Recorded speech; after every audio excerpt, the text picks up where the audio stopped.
Hello, and welcome to episode 13 of the God Cells podcast. I'm Eric Merola, the director of the God Cells documentary.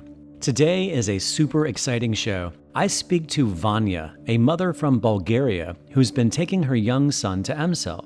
Like many of my podcasts, this conversation is the first conversation I have had with Vanya. Before this conversation, my only knowledge of Vanya's son's case was a few email exchanges with her. In this conversation, I learned that she originally took her son to EmCell to potentially battle scoliosis, something that EmCell's doctors did not claim to be able to correct. However, in the process, Vanya learned that her son was autistic, but undiagnosed at the time of his first treatment at EmCell. For the past 2 years, Vanya has been taking her son to EmCell every 6 months, totaling 4 treatments so far, starting when he was around 3 years old, and today he's 5 years old. We discussed the miraculous transformation with her son, correcting his hearing and transforming him from nonverbal to verbal. And, incredibly, it appears her son's scoliosis has also improved. I was also surprised to learn that Vanya herself decided to get EmCell's therapy to treat her pre-diabetic condition, something that has also been reversed since being treated with fetal stem cells. She's no longer pre-diabetic. It's a pretty remarkable conversation. For those listening to this podcast on YouTube, you'll notice at the very end of the interview, I show some video of Vanya's son before and after therapy. For those listening to the audio, you're just going to hear the audio. For those who regularly listen to this podcast series, you know I will be at EmCell in May of this year filming several new procedures. An intracoronary procedure for heart disease where the fetal heart cells are injected directly into the heart, an intrathecal procedure for a Parkinson's patient where they inject fetal neuronal cells directly into the spinal canal, and new inhalation protocols where the fetal neuronal cells are administered through the nose by inhaling it through the nose for autistic children, something you will learn about in today's podcast as well as inhalation of fetal lung cells for people with lung damage. EmCell's schedule is full while I am there in May, but I will be back there the third week of July, the week of July 18 through 24, to continue filming for the God Cells sequel, including a case of a beautiful young girl with muscular dystrophy who has defied all odds thanks to fetal stem cell therapy. You might remember her from the God Cells and a follow-up video I have done with her and her family. As always, if you wish to go to EmCell while I and other Americans and Europeans are there, my next trip being in July, feel free to reach out. I can share with you all the details of the COVID-19 entry protocols, set you up in the same hotel as me and the rest of the gang, even maybe connect you with a previous patient that I have been in communication with. And if you have any questions at all, it's never a bother. Just email me at eric@ericmerola.com. That's ERIC@ERICMEROLA.com. The website for this documentary series is stemcellsmovie.com. I hope you enjoy today's conversation with Vanya. Hi, Eric. Hi, Vanya. Hi, how are you? I'm very well. How are you? Yes, good, thank you. Good to hear from you. I hope you understand my accent. I do. I'll speak slowly. No, you have a great accent. Thank you. Yeah. Well, this is so great to actually communicate with you. I always love it, Vanya, when people have seen my movie and then they take it upon themselves to go and then they have good results. And it's just exciting. Yes, indeed. I'm sure you've heard some of my other podcasts, yes? Yes, I did, yes. Yeah, so it's always just a conversation, and I think it's helpful for other people, maybe another person in your position or a parent, in your position might benefit from listening to this conversation, So yes, yeah, sure, yes. Yeah. No problem. Yeah. I'm also, I actually, really motivated me to call you because I only receive information. Normally, I don't post anything. I don't comment. I don't do anything. And I start feeling quite guilty about that in the recent month. Mm-hmm. So I had just a conviction that I have to post something what helped my son. Mm-hmm. I know that, people like me, probably somewhat, are struggling finding a solution for their children. So I decided to do a post on Facebook group, in autistic Facebook group, and they deleted my post. And I just got really upset, really upset about it. So I was like, and then I remember I was just mentioning stem cells in some comments on research stem cell and things like that. Not on your videos, but other ones, and those were deleted a few times. Yeah. So I just kind of start realizing that someone or something is on the other side is really doesn't want to reach people. And I decided to call you because I thought, you know what, I'm not doing anything good, I'm trying to make people aware of this treatment, but it seems like I'm really struggling to find the way to do it. Sure. So, yeah. Well, at least with this podcast, it's a good platform that will not be deleted, and get it, hopefully. Yeah. But no, it's interesting you bring that up. I mean, I didn't see what you posted or where you posted it, but it's a combination of two things probably. One is fetal stem cells is very, as you know, controversial, and some people don't like it because of the source of the cells. And the truth is also there's so many kind of scammers out there trying to promote these kind of bad stem cell therapies. So it's a combination of everything, because the whole stem cell world is such, as we call it, the Wild West. And it's hard to know what to believe, what to trust. And that's kind of what I try to do, is help people decipher that. I get a lot of emails asking me questions about other stem cell types or different stem cell clinics. And I just try to help them, figure out what is real and what is not, as well. But yeah, I hope this will make you feel better, considering you've had all your comments. I mean, they were kind of 1/3 of the people decided that I'm a liar. 1/3 of the people decided that I work for the clinic as an advertiser or advertisement lady or whatever. Yeah. And 1/3 of the clinic were kind of with open hearts, and they kind of was like, oh, how much it costs? Where did you see they start questioning me, and I was actually on a few days on the phone, but that was in a different Facebook group. That was a Facebook group about what help progressing your autistic child, something like that. In generally, even in that post, I received a lot of negativity. They asked me to prove, they asked me to send documents. I sent all of it. But, they kind of, they were saying, if that is true, somebody will need to get a Nobel Prize and things like that. And this is not possible. This can't be true and all that. So, because with us, we had, when you have a problem with your hearing, they do with children a test, quite a popular one. They put your child under general anesthetics, and they do a test. And with my son, it turned up, the doctor said that he is 90% deaf in both ears, which after the stem cells, we realized he's not deaf at all. His brain doesn't work at all. His auditory auditory proceeding information doesn't work, and it's quite actually common with autistic children. That's why they act like deaf children. They don't turn to sounds, they don't pay attention. But with my son, that was quite severe. And they saying, I say, well, if that is true, then how can he hear now? This is also impossible. If he's been deaf, if that hospital is correct, then how can he hear me now perfectly? Yeah, wow. How he's responding sounds so well. So he's responding so well to sounds, to questions, to everything. So he was deaf, and now he can hear. Which the only thing we did is stem cells. So which both of them are fascinating, isn't it? It is. Wow. Yeah, so I think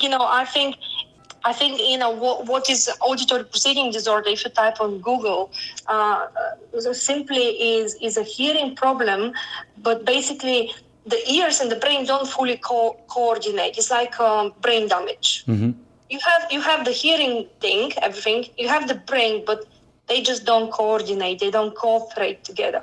So it's quite common if you type with auditory proceeding disorders in autistic children.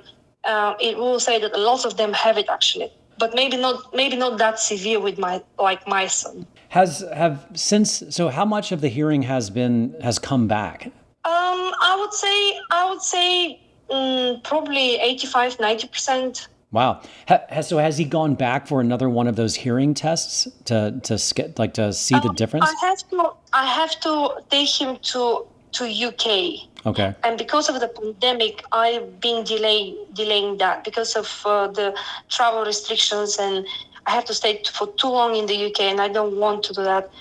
That's why I've been delaying it. But I have to go probably April, May, June. Now I will have to go because they also wants to test my son. But I did, when I was doing the post, I actually posted a video of my son, how he's responding to my questions, and he's interacting with me with a normal level of speaking, which is about 35, 40 decibel. Mm-hmm. I'm talking at the moment. So it's not, and they were saying that he's both ears deaf over 90%. It's really, we did EEG. I don't know whether you know what is EEG. I do.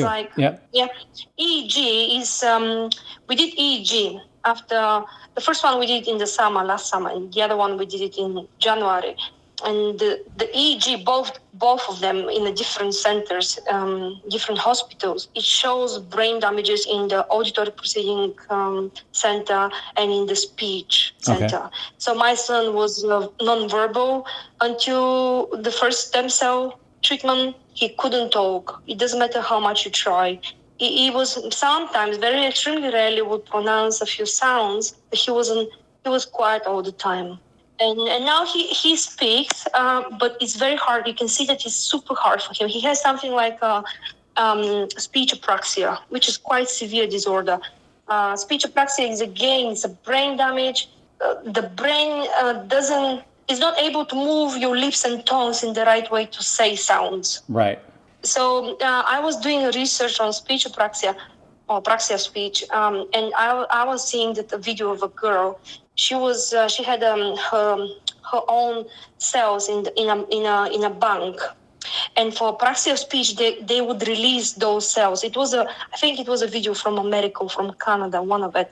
It was on YouTube. So that really gave me a hope to carry on, with the stem cells, because I don't have my son's cells in the bank. Right. So we had a massive progress there as well, because speech apraxia normally is incurable. Let me back up for a minute. So first of all, how old is your son? So at the moment, my son is 5 years and 4 months. He was born in November 2015.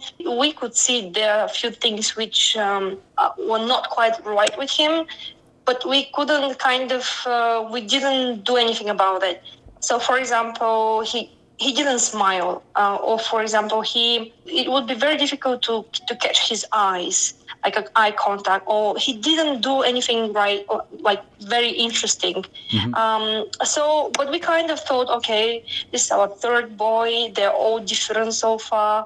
Maybe he would just be a different character and nothing to worry about. We'll just see how things are. So basically, until 3 years and 8 months, my son didn't start talking, and also for some reason I kind of was quite naive to, I suppose I didn't want to dig into that, but I kind of didn't think that speech and understanding are two different things. Mm-hmm. So for example, if the child asks, you ask your child, would you like a water, and he replies, would you like a water, it means he can talk, but he doesn't understand. But because I had extremely two healthy children, I didn't kind of think that those are two different things. And at 3 years, 8 months, my son didn't talk, didn't point to things, and definitely didn't understand who is mom, who is dad, what is shoes, nothing. Mm-hmm. So we kind of were thinking, maybe we're just, he'll just get better. Maybe he just a bit delayed, but doesn't matter. But what we had as a problem at that very moment, was scoliosis. We had early onset scoliosis from he was born, I suppose, with it, and this was progressing, and it was quite tricky because for 1 year, from 20 degrees scoliosis, it progressed over 38 degrees. Okay. And from very manageable scoliosis, like with without talking about operations and things like that. In all of a sudden, UK hospitals and Bulgarian private hospital talking about urgent scoliosis operation, which they've told me is going to be 12 hours. 5% of children are dying. It's very expensive in a Bulgarian private hospital. It cost about 40,000 euros. So I really this hit me. Because every time we were going, it was progressing even more. It became 44 degrees. And every moment the doctor said, now we start seeing you every 3 months because any moment we're going to operate on you, on your son. And I didn't want him to have 12 hours anesthetics because when we were in the UK, one anesthetics didn't go well. They couldn't intubate him. They had to wake him up in an emergency situation. It was, so I just didn't want him to have 12 hours operation. So I started doing a research for myself. Because doctors, we send letters to Germany, to America about different clinics, what it can help us. And everybody was saying, your son is too young for any exercises, for anything. So from the scoliosis thing, I started doing a research about what makes the spine of people curved. And it came a zebrafish study that when you have an inflammation in your nervous system, your spinal curved. And if they give something to the fish which is anti-inflammatory, like aspirin or something like that, they get better. So I said to my husband, if our son has inflammation in his nervous system and this spinal carries on with the curving, and if the stem cells can help with that, this automatically means that he's going to get better.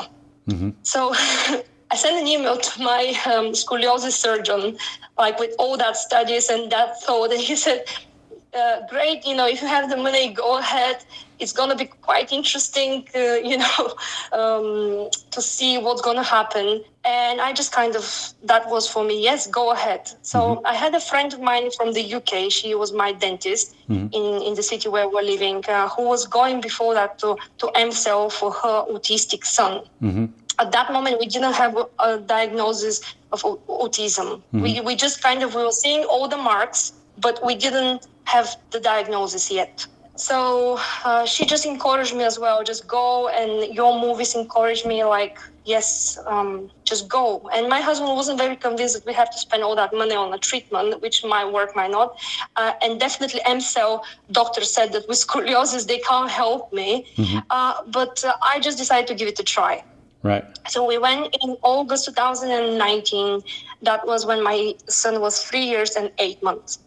And ever since, we've done 4 stem cells treatments. 4? Every 6 months we do stem cell treatment. Every 6 months, so you've done it 4 times? Yes. Okay, keep going. Yes. Keep going. I just wanted to understand. Yes, so basically, this scoliosis never moved 1 degree more, which was amazing because they were telling you have to have 3 operations. One, because he's so young, at age 3, you're starting.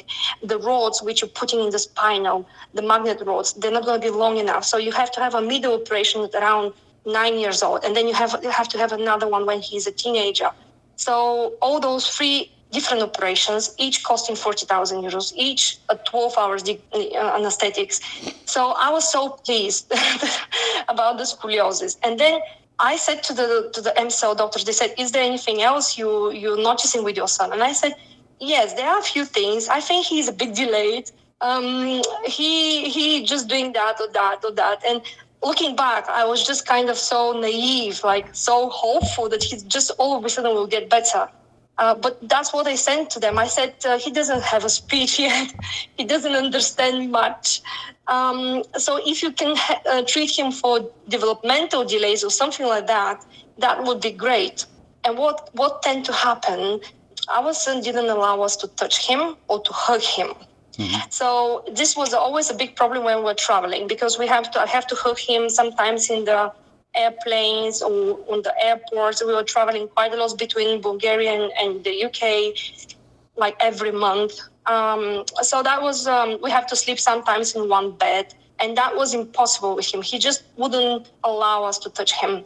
And this was something which I didn't like at all. I was like, what kind of child is that when he doesn't allow his mom to touch him? I mean, I want to hug him, I want to kiss him, and he doesn't allow me to touch him. But I didn't pay attention to that. I was just like, I was just kind of hoping that, he's going to be fine. Mm-hmm. And when we did the stem cells, we stayed a bit longer in Kiev, like a few extra days with my husband. And actually, he came to our bed after the treatment, and he, like 1 or 2 days after treatment, and he just sat down with us in between us. And we're just looking with my husband at each other, and we're just smiling because this is something new. Yeah. And we hug him and kiss him, and he just liked it. You can see that he liked it, and I was so pleased because you want to hug your baby and you want to hug your child, and every time he would just wouldn't like it. It's not nice to the parent. So that was the first thing we're noticing. Wow. And before that, my husband was convinced that I'm not teaching him well enough. So before the treatment, he said, okay, give it to me. Give me this teaching thing to me. I'll teach him now what is apple and banana. Just to point it. We were teaching him to point to different fruits, but we were just starting with 2, apple and banana. So my husband, before the treatment, he was trying for 2 hours to teach our son what is apple and banana, just to point it, not to say it, to point it. And because he was going nowhere with it, he was like, wow, this child, something's wrong with him, really. He doesn't just get it. And I was like, yes, I know. He really doesn't get it. So what really struck us is that 1 month after the treatment, when we come back home, I had like Amazon cars full of verbs with pictures. So you can see a man driving a car or a lady running, like speech and language therapist cards. Yeah. So I started teaching him like the girl is sliding, the girl is doing that, and the boy is doing that. And there were about 30 verbs. And for super little time, I managed to teach him to point it. Okay, show me where the girl is sliding. Show me where the man is driving a car. And he would point correctly. Wow. And I was like, wow. Look at that, it took us 6 hours to teach him apple and banana. He just didn't get it. I was teaching him for 4 hours before that, and my husband for 2, and he just didn't get it. And we just didn't know what's wrong with him. And he all of a sudden started getting things like, without so much effort. So after the first stem cell treatment, I started kind of realizing that my son has lots of problems. I started realizing that he is nonverbal. He doesn't understand. He seeing things. He has all the marks for autism. And this was a quite hard period for me. And at the same time, he was getting better. And at the same time, I was realizing and having meltdowns that my baby's having autism. I don't want to hear that. Mm-hmm. So a few months after the stem cells, we've been diagnosed with autism because he was spinning for hours, washing machines and the wheels on the cars and on the toys, socks. He would just get something and spin and spin and spin for hours. Okay. We would go to, let's say, to parents-in-law, and he would find the washing machine and spin, and nothing would make him stop.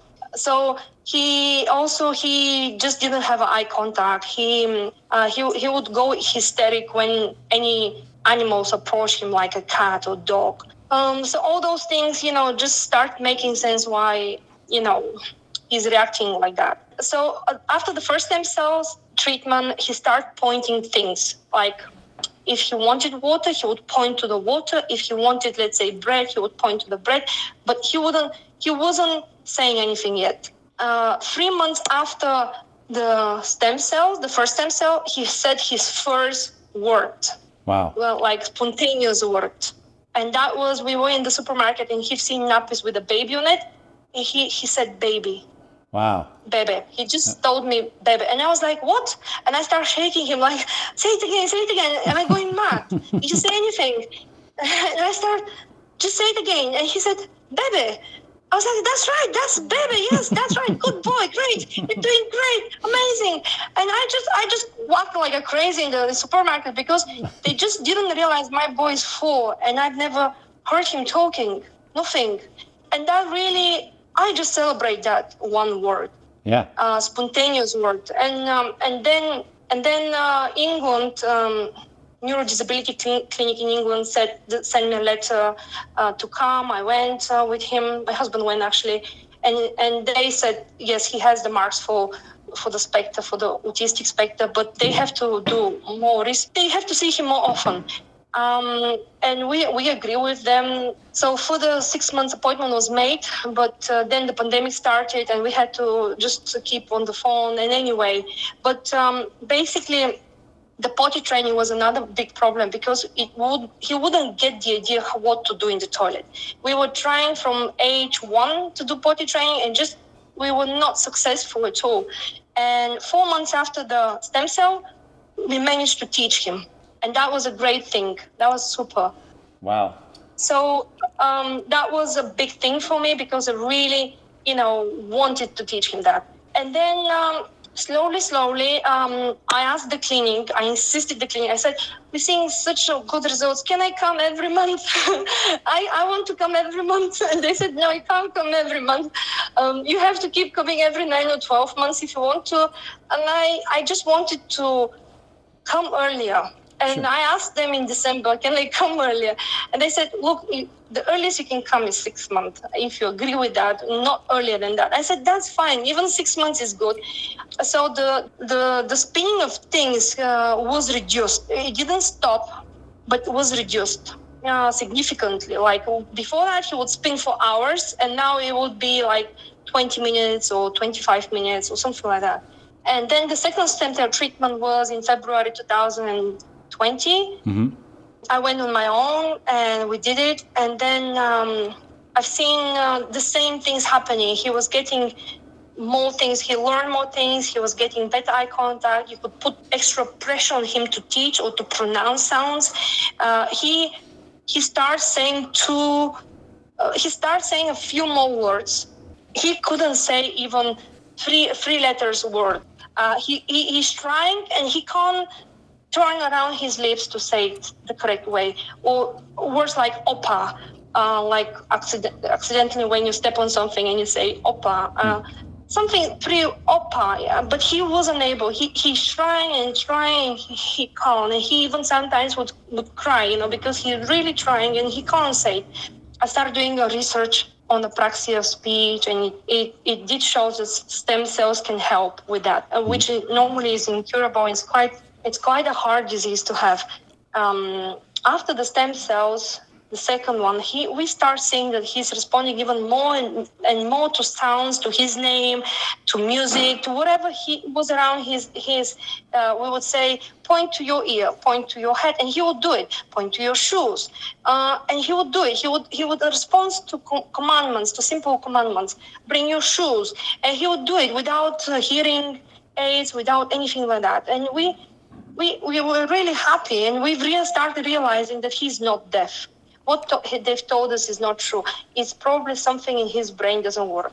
And in the summer, in June, we did EEG, and it did show brain damages, lots of brain damages in the auditory center, in the speech center, and this gave us a better understanding of what is going on.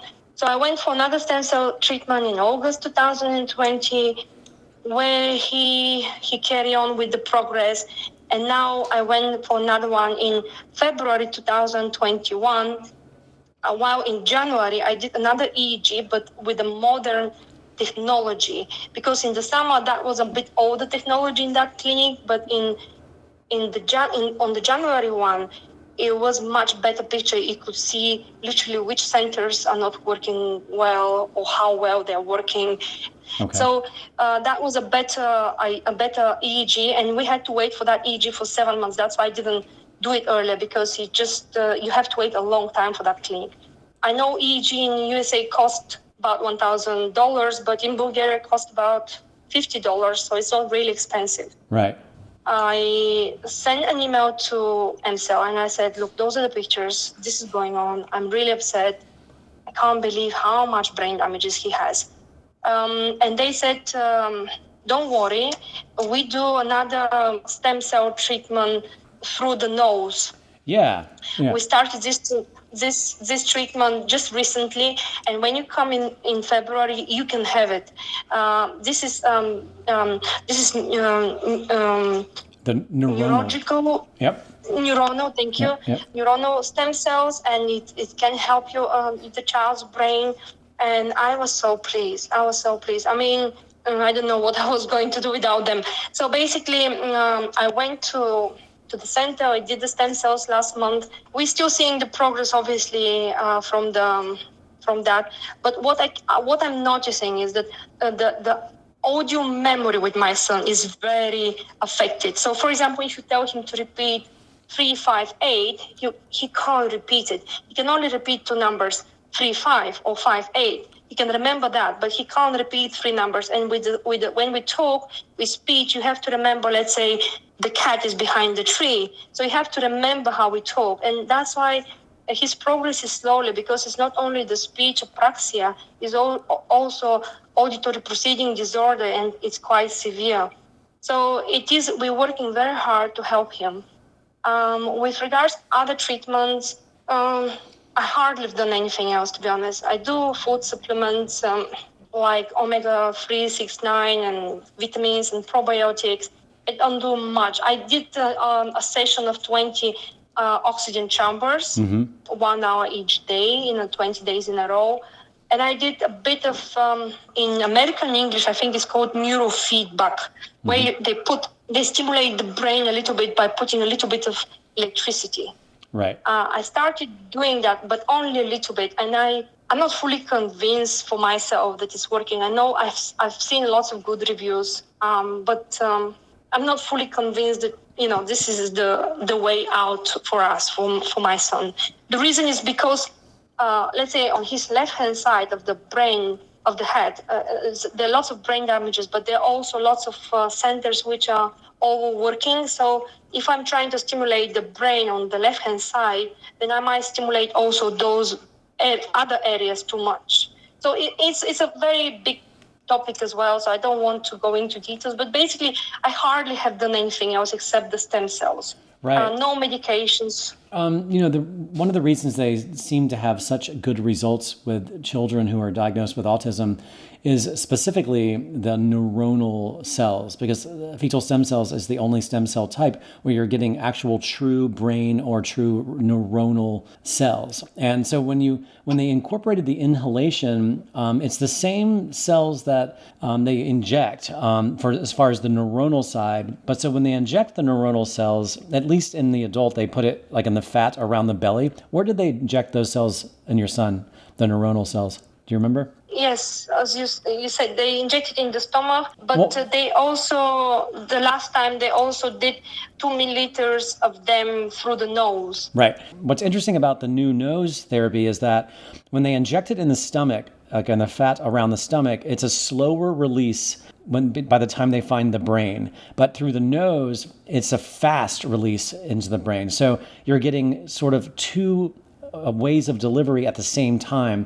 So the ones through the nose go to the brain much faster, while they are also kind of helped by the slower released ones going to the brain a little while later.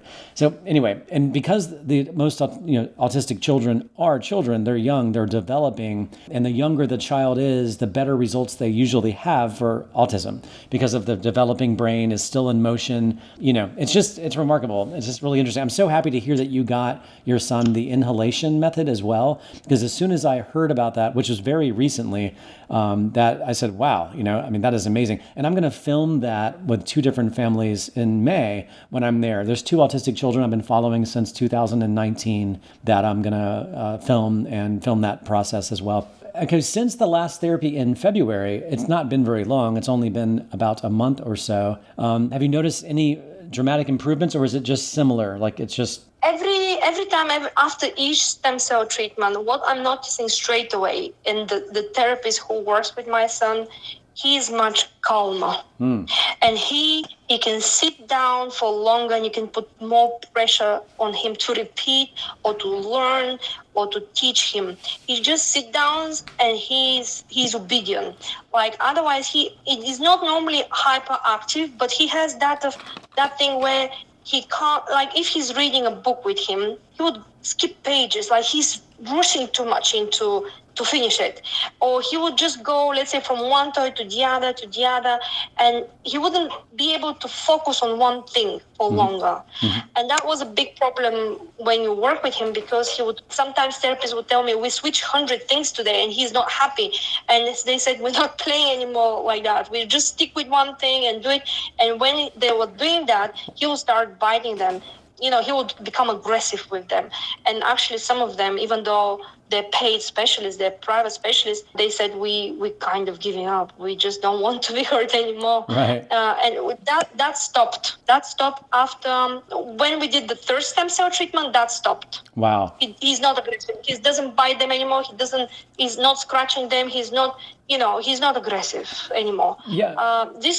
Go ahead. So for me, that's a big thing, because, it's very, before the average session with speech and language, let's say he would lie down on the floor, he would scream, he wouldn't want to do anything, he would throw things, and, it doesn't matter how much you're trying, he wouldn't do anything.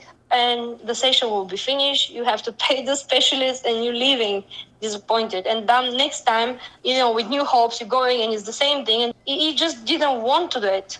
Right. But now he's doing everything, and they're very happy with him. That's amazing. So it's the same. Yes. Is it the same therapist that said we give up? Are they the same ones that are still working with him? Yes. She was saying, I said to her, look, just bear with me, just one more month, and he's going for stem cell, and then you'll see a difference. And he didn't believe me. Right. But he's just stuck with me, and then now she's telling me more details, like, I was telling my friends about you, and I didn't want to do it. I said to my boss, I don't want to work with this child. And she was just giving me more details now. But at that time, probably she didn't want to offend me. Right. This is one of the things which we overcome. And my son, after each stem cell, is able to work much longer, which is really good. It's interesting. It's the same with everybody that gets this therapy. Like even me, a healthy person with nothing wrong with me, I guess. Calmness and ease and relaxation and having a feeling of centeredness was something I felt as well. And of course, it's amazing because, I've met plenty of autistic children, and that's one of the most difficult things is when they get impatient and angry and frustrated for a million reasons. That's very difficult. And that's, if anything, the fact that you have a calmer child, that must be really exciting for you, for everybody. Yes, absolutely. Yeah. Wow. I kind of, as I said, I didn't realize he has all those brain damages and all those incurable diseases. And I'm so pleased that something is helping him.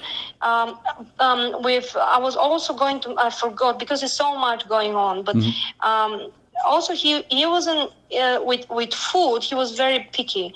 I had to feed him some days when he was little, like 6 hours a day, 8 hours a day. He would be super slow and super he just wouldn't eat, and I had to go with a spoon and feed him, and that was one of the hardest things for me, because I felt like my whole life is useless, is pointless. I'm just feeding all day one child, nothing else. I can't do anything exciting. I can't do it. Just, it takes hours to do lunch, and then it takes hours to do, afternoon snack, and then it takes hours to do dinner. It was very difficult for me, this thing. And now he's feeding himself. He had become extremely hungry after the stem cells. He become like super hungry. Wow. He's super slim, but he becomes super hungry. And that, like, if you want, he's all the time, I want to eat, I want to eat, I want to eat, I want to eat. And I said, would you like a banana? Would you like apple? Yes, I would like. Would you like milk? Yes. And it's so easy because, you just give it the food and he's eating it. And that was a big release for me. And he's super slow eater. He can eat a banana probably an hour, but it doesn't matter. At least he's eating it himself. He's holding it himself. Like before, he just wouldn't do it. And another thing I remember was also that he wouldn't mix with children. In nursery, he would go half day to nursery from 8 till 12, and he wouldn't mix. He would just look at them, but stay next to the teacher, and he wouldn't touch them. He wouldn't want them to touch him, nothing. He just didn't want to do anything with them. Even when we were having guests, we'll have to turn him a movie because he just didn't want them. Wow. Just to be somewhere else. But now he loves children. When he sees children, he goes, hug them, kiss them. He calls them by names. He remembers their names. He's playing. He's building super nice buses and things from Lego and from other materials like constructors and bricks and things like that. He's building amazing things, and he's normal, like a normal child. If you observe him, you can't see anything abnormal. Only when he starts talking or when you ask him questions, he might not understand you, or he might answer with very simple words with the speech, with the problem in the pronunciation. Right. But when he plays, he can't say that he's from a different child. He's absolutely adequate. He's nice. He's not aggressive. He's sweet. It's really nice. It's really nice. And he has a sweet character as well now. He's an easy child in a way that you don't have to discipline him much. He's just obedient. You tell him, put your shoes on a coat and we're going out. Yes, sure, mommy. Thank you. Or he's dropping something on the floor. I'm so sorry, mommy. And he's so sweet. Like my older children are so, rough. Right. I teach them 10 years, manners, and they don't get it. But this little one is just, I'm so sorry or something, or he put something, and he made a mistake. Oh, excuse me. And this is, he has such a nice, sweet nature. For me, it's a big thing because I know that sooner or later his speech will get better and his understanding will get better. But for me, it's fine. We understand each other. He tells me what he feels or what he wants, and I tell him with a simple sentence that, if he can't do that, or what's going to happen, or who's going to have a birthday, or whatever's going on around our world. Sure. What did the therapist think about him going from nonverbal to verbal? What was their response? They can see the progress, especially a teacher of the deaf. She's been working with him for longer, and she's saying he's the only child in my group that he can hear. Wow, that's amazing. That's great. So he has a teacher for hearing. And yes, okay. They call it teacher of the deaf, DEAF. And she's very funny when she said that, in my class, he's the only one who can hear. I'm really excited for you, Vanya. Let me ask you a question. The scoliosis, you had people telling you that he will be forced to have surgery as time goes on. And then you said the scoliosis stopped. It didn't get worse. Yes. Have those same doctors that said, tell me if I'm correct. So those doctors said, look, this is going to keep getting worse, and he's going to eventually be forced to have surgery. But have those same doctors seen your son and made a record? Yeah, they follow him up, yes. Okay. We keep doctors, spinal surgeon in the UK, still we follow up. And the same with the private clinic in Bulgaria, in Sofia. We go every 6 months on an X-ray to see the progress. And actually, it's a few degrees better. And the doctor is like, what can I say? I mean, great, I'm so excited for you. And he's very happy for us because he could see that our son wasn't well. And so many people after he got better, even my sister, she said to me, I thought that he's autistic, but I just didn't know how to tell you that. And other people around me were just like, we thought that he's autistic, but, how can we say that to you? Right. And they were just,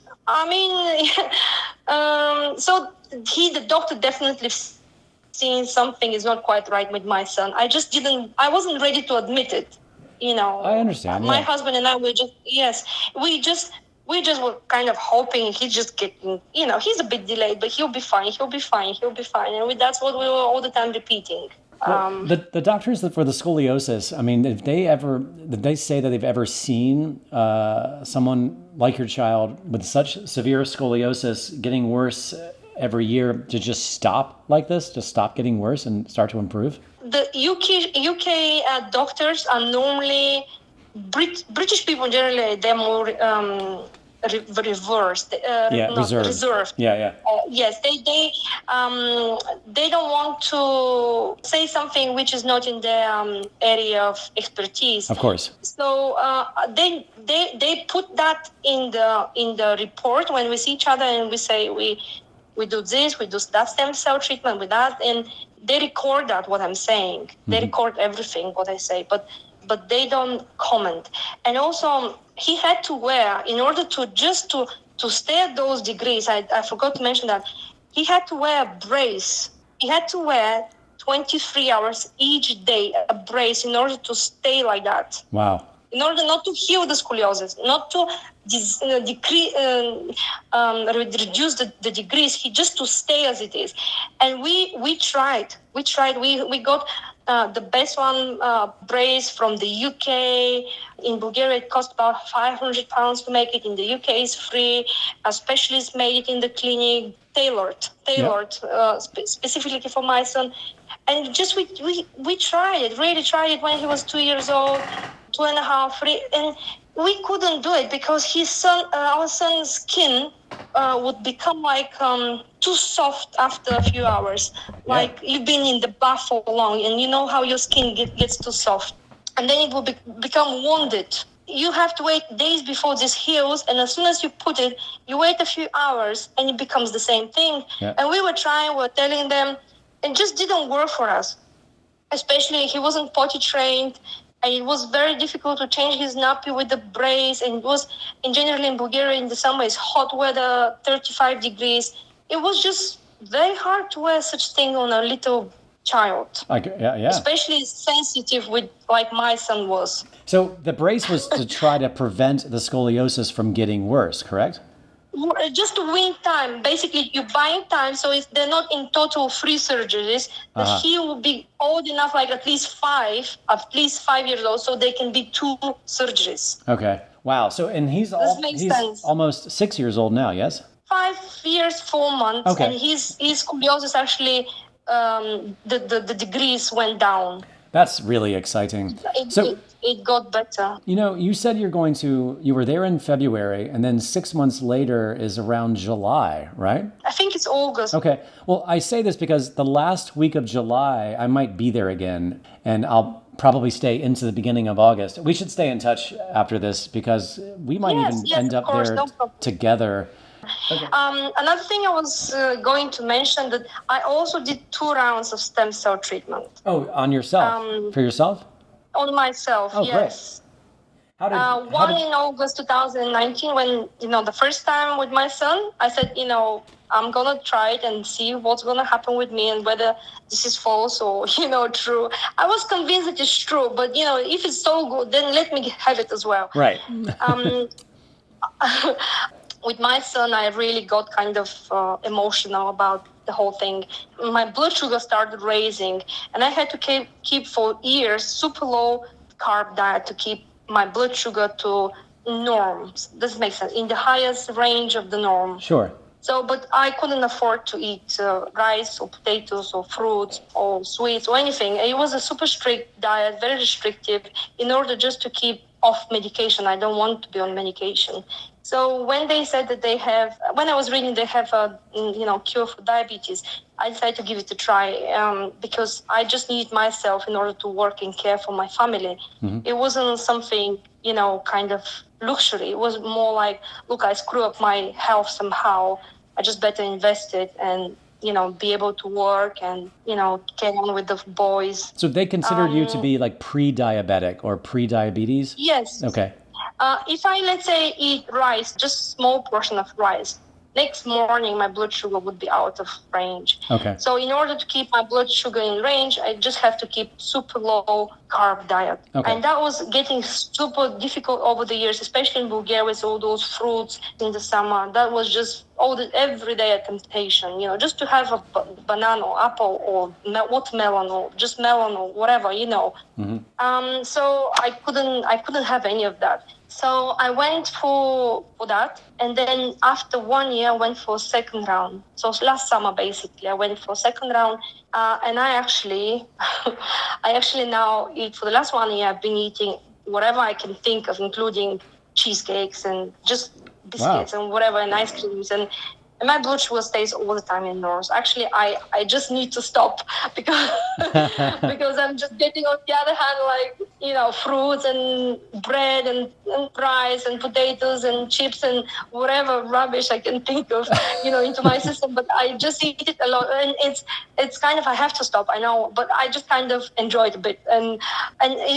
Actually, I don't even follow anymore my blood sugar, because before it was like a few times a day I would test it. I would see which food, like if let's say I eat bakery, for example, we did that test with my husband. But if I eat, actually, MCL said to me when they did the treatments this time, they said, you're insulin resistant. Your measurements are off the norms for insulin resistance. So in generally, I can develop even in the future diabetes. I just have to be careful. And I also, they said I also have fatty liver because of how my body is processing sugar, which normally it's linked with the diabetes, fatty liver. They told me I have to start exercising, which is absolutely true. And all those things. Yeah. So, but I did, and I've seen really good results, because and one thing which really, really, really was bothering me, I would fall asleep in the afternoon. I would be on the red traffic light and just fall asleep in the car.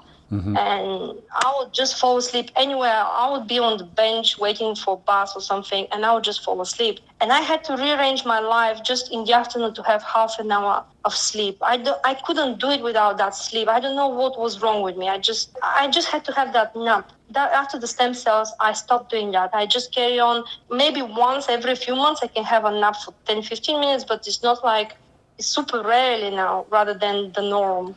That's great. Wow, that's really exciting, Vanya. Because, obviously with my job and with my 3 children, it was very inconvenient to sleep in the afternoon. It was just, my children would always tell me, are you going to sleep again?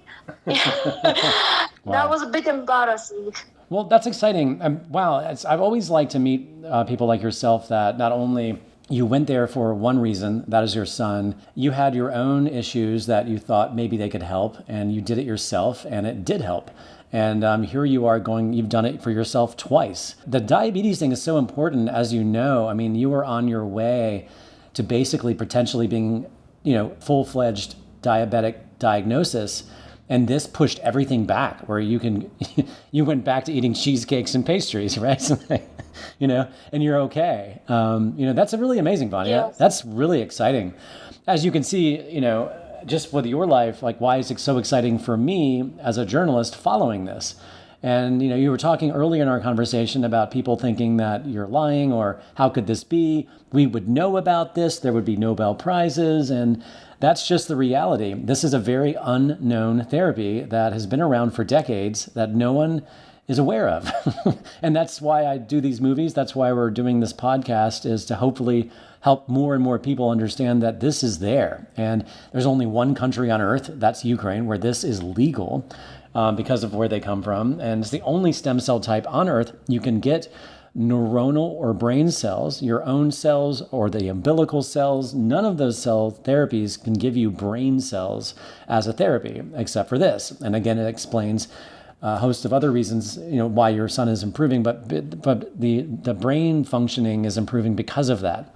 But this is really exciting, Vanya. I mean, every time I speak to someone like yourself, there's always something so new that I learn, because everybody's case is so different. I mean, is there anything else that you can think of that you really want to tell to people, you want people to know? Probably the only thing I regret is not starting earlier. That's the only thing I regret, because this would give my son even better chances. But it is what it is, and I have to literally, kiss those people's feet. Literally, that's how I feel. I'm so super grateful that they gave a second chance for my son. And I'm super grateful as well to my husband, because I know ladies who wants to go for those therapies and their husbands are not allowing it. And I am grateful, and I thank God for my husband, that he is very supportive and very hardworking man. Yes, if any man listens to this podcast, yes, I would encourage them to go, because it is hard for the woman, especially, to see their children sick. Yeah, I mean, I'm really happy that your husband agreed as well. Yeah, it's a very common thing for the the husband and wife to disagree about trying this therapy. And I understand it, but you need both parents to agree, to do it. So, well, thank you so much, Vanya. It is such a pleasure to speak to you. You're a very sweet person, and this has just been a fun conversation. So thank you. You're welcome. All right, Vanya, good luck with everything. Say hello to your husband and the family. Thank you. Bye. Thank you. Bye-bye. Bye.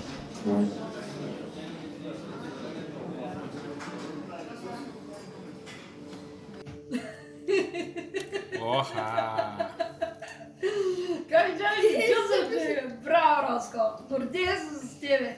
Роско, как се казваш? Браво, а на колко си годинки? Чудесно! Роско, как се казва мама?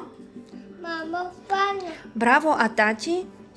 Тати Тасем. Чудесно! А как се казва тази стая, в която сме тази стая? Чудесно. Всекидневна, чудесно! А как се казва стаята, в която готвим? Кухня. Чудесно! А как се казва стаята, в която се къпим? Баня. Чудесно! Браво на тебе! А я ми кажи пръстите на ръката. Можеш ли да ми ги кажеш?